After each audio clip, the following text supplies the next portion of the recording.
Hi and welcome back to our page. Today I want to talk about something that comes up in conversation a lot. I have people who are trying to get into care provision and they ask me which is easier to get registered for, domiciliary care or supported living. And I get why people ask this. They want to take the path of least resistance. They want to know which route is going to be quicker, simpler, less hassle. And there's always the idea floating around that you should register for dom care first and then add supported living later, as some sort of sneaky way of making things easier. So I'm going to break down all the differences between these two types of registrations, tell you which one may be best for you, and explain whether that dom care first strategy actually works or whether it's a waste of time. And spoiler alert, the answer might not be what you're expecting, because the easier registration isn't necessarily the one that you should be going for. Sometimes the harder route is actually the better route for what you're trying to achieve. Right, let's start with the basics.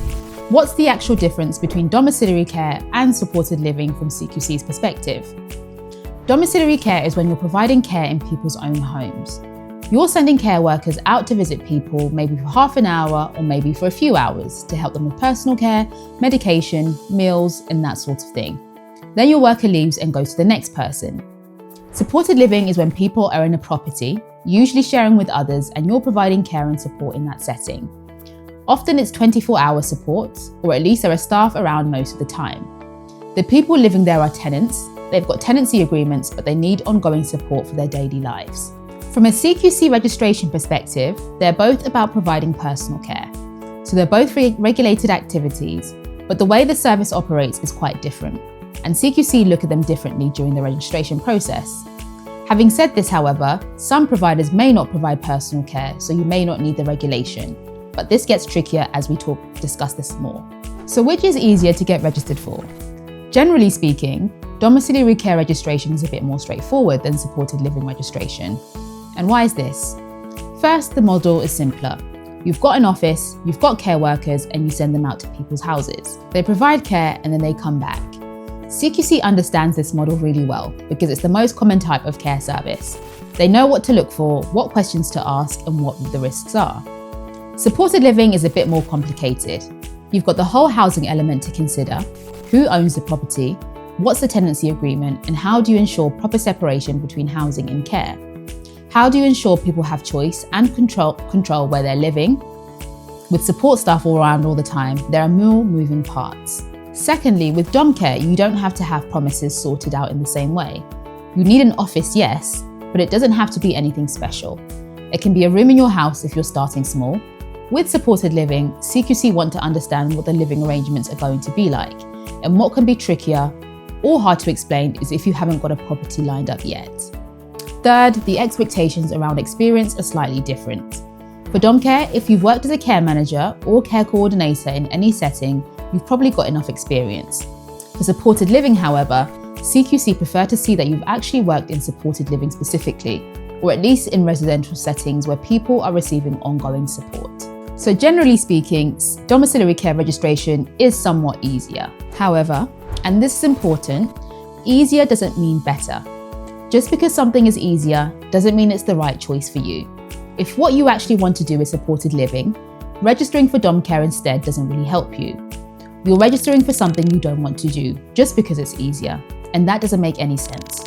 It's like saying, I want to open a restaurant, but getting a food truck license is easier, so I'll get that instead. Well, okay, but you're not running a restaurant. You've got the wrong type of business model. The question shouldn't be which is easier. The question should be, what do I actually want to do? Once you know that, then you can work out the best way to achieve it. Now, let's talk about the idea of registering for dom care first and then adding supported living later. Does this actually work as a strategy? The thinking behind this is, dom care registration is easier, so once you're registered, you're going to add supported living as an additional registration. It should be straightforward because you're already registered and you're just expanding what you do. And I'll be honest, this used to be a viable strategy. A few years ago, adding a new service for your existing registration was pretty much just paperwork exercise. You'd notify CQC that you wanted to add supported living, you'd send them some additional policies and they'd approve it. No big interview, no detailed scrutiny, just a fairly simple process. But CQC have caught on to what people were doing, They realised that loads of people were using dom care registration as a backdoor into supported living without actually understanding how supported living works. So now, if you try to add supported living into an existing dom care registration, CQC will very likely want to interview, specifically about supported living. And it's not a casual chat, it's a proper interview where they go to test whether you actually know what you're talking about. So what do they ask in these supported living specific interviews? Let's discuss some of the ideas. They'll ask about tenancy structures. Do you understand the difference between a tenancy and care agreement? How will you ensure people have proper tenancies? How will you work with housing providers or landlords? They'll ask about choice and control, how you'll make sure people have real choice in where they live, who they live with, and how they're supported, how you'll avoid the service feeling institutional. They'll also ask you about separation between housing and care. And how do you ensure that you're not acting as a landlord when you're meant to be a care provider? What happens if someone wants to keep their tenancy but stop receiving your care? They'll ask you about managing sharing living arrangements. How do you handle compatibility between people sharing a house? What do you do if there are conflicts? How do you balance one person's needs against another person's? If you've actually worked in supported living, you'll be able to answer these questions with no problem. But if you've only ever done dom care or you've never worked in care management at all, you're going to struggle. And if you struggle in the interview, CQC are going to have concerns about whether you're ready to provide supported living. CQC are really ramping up the interviews for supported living. A few years ago, this might have happened to 1 in 10 people trying to add supported living. Now it's happening to about 7 or 8 out of 10 because CQC are really tightening up on this. And here's what happens if the interview doesn't go well. CQC might refuse to let you add supported living to your registration, or they might approve it but with conditions that make it difficult to operate. Or they might start asking questions about your overall competence and whether you should even have the dom care registration. So the strategy of going dom care first to make things easier can actually backfire and make things a lot harder down the line. Now, I'm not saying that registering for dom care first never makes sense. There are some situations where it's genuinely a good strategy. If you're planning to provide both dom care and supported living and you want to start with dom care to build up some experience and establish yourself before moving into supported living, that's fair enough. You're not using it as a sneaky shortcut, but you're genuinely building your business step by step. If you've got experience in dom care, but not supported living, and you want to get registered and start operating while you learn more about supported living and build up your knowledge before expanding, again, that's a sensible approach. If the supported living market in your area is saturated or frameworks are closed, but there's a demand for dom care, it might make sense to start there and add supported living when opportunities open up. But if your only reason for registering for dom care first is because you think it's easier into supported living and you don't actually want to provide dom care, then it's probably not worth it. You're adding time and complexity rather than saving it. Some people ask us whether they should just register for both at the same time. And can you do that? The answer is yes. You can apply both for dom care and supported living on the same registration from the start. CQC call these multi-service registrations.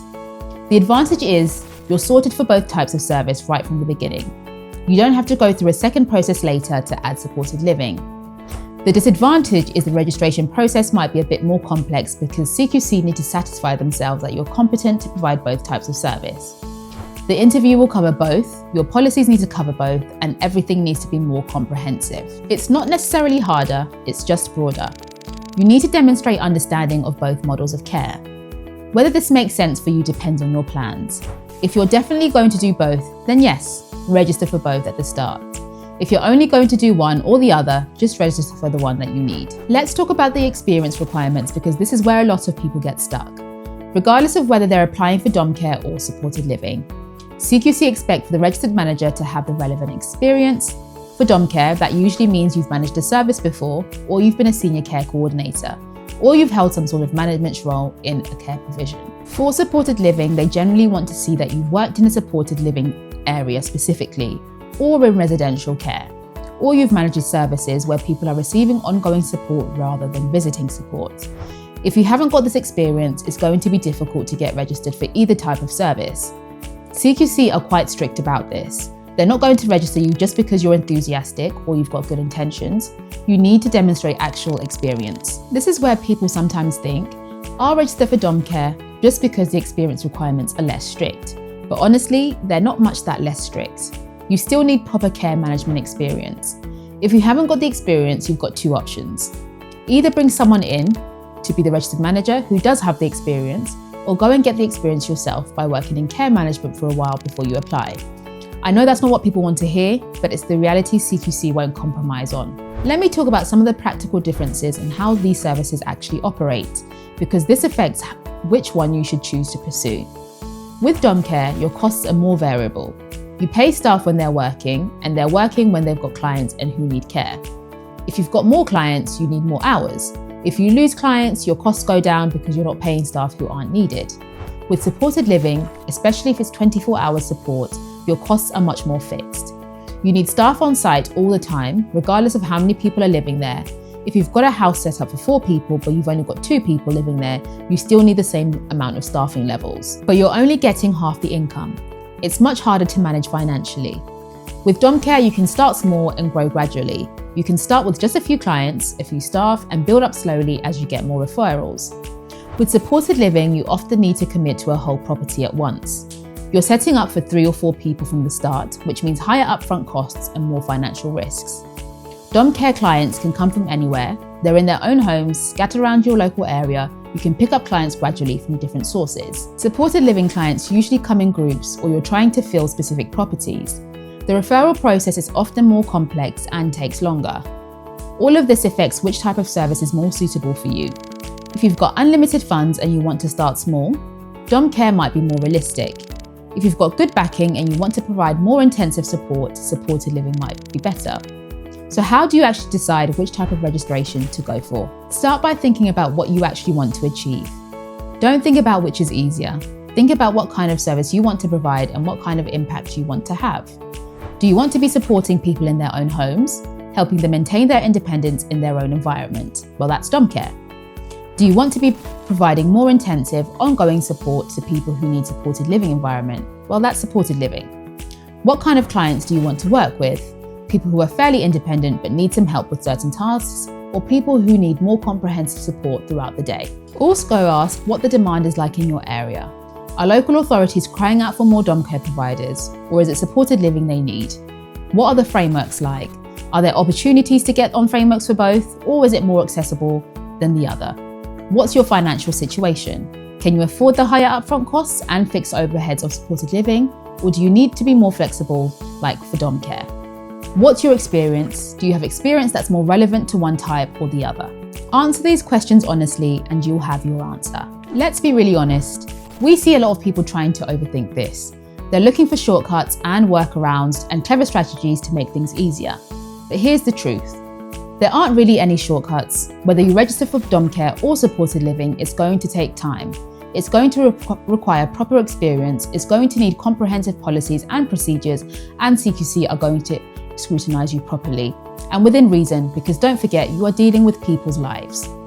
The Dom Care First strategy isn't a magic bullet. It might save you a bit of time in some circumstances, but it might also waste your time if you end up having to go through an additional interview process later anyway. The best approach is to be clear about what you want to do, register for that specific thing and do it properly from the start.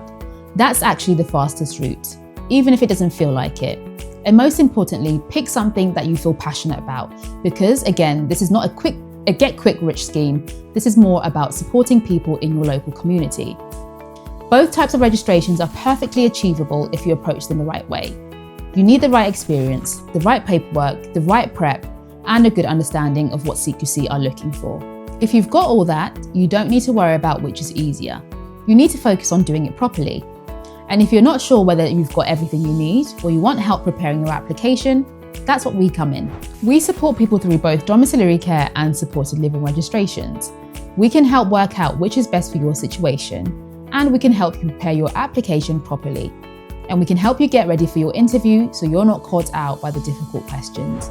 And lastly, don't overthink it, don't look for shortcuts that don't really exist, and don't register for something you don't actually want to do just because it seems easier. Be strategic, be honest with yourself, and focus on doing things properly.